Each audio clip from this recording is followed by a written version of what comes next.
সরকারি চাকরি অধ্যাদেশ বাতিল করে কর্মস্থলে সুষ্ঠু পরিবেশ ফিরিয়ে আনতে সরকারের প্রতি আহ্বান জানিয়েছে বাংলাদেশ সচিবালয় কর্মকর্তা কর্মচারী ঐক্য ফোরাম।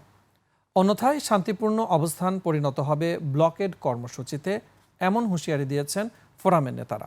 বিস্তারিত আকবর হোসেন সুমনের রিপোর্টে। I am Ox.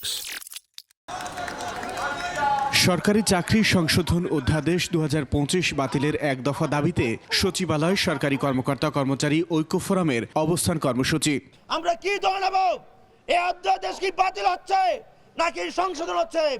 যদি সংশোধন করার চিন্তা ভাবনা করা হয় তাহলে সারা দেশের 18 লক্ষ কর্মচারী কোনোভাবে মেনে নেবে না। অধ্যাদেশ পর্যালোচনা কমিটির বিরুদ্ধে ছলচাতুরির অভিযোগ এনে সুষ্ঠু সমাধানের তাগিদ দেন বিক্ষুব্ধ নেতারা। যে সচিবালয়ের বুকে বসে আপনারা এমন একটা কালো অধ্যাদেশ জারি করার চেষ্টা করেছেন, আপনাদেরকে হুঁশিয়ার এবং সাবধান করে বলতে চাই, যদি আপনারা এই অধ্যাদেশ বাতিল না করেন আমরা আপনাদের পদত্যাগের আন্দোলনে যেতে বাধ্য হব।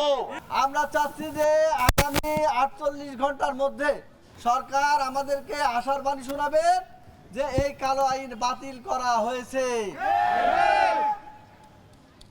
এর মধ্যে যদি বাতিল না হয়ে থাকে তাহলে আমরা আগামী রবিবার বেলা 11টায় অর্থ মন্ত্রণালয়ের সামনে ব্লকেট কর্মসূচি পালন করব।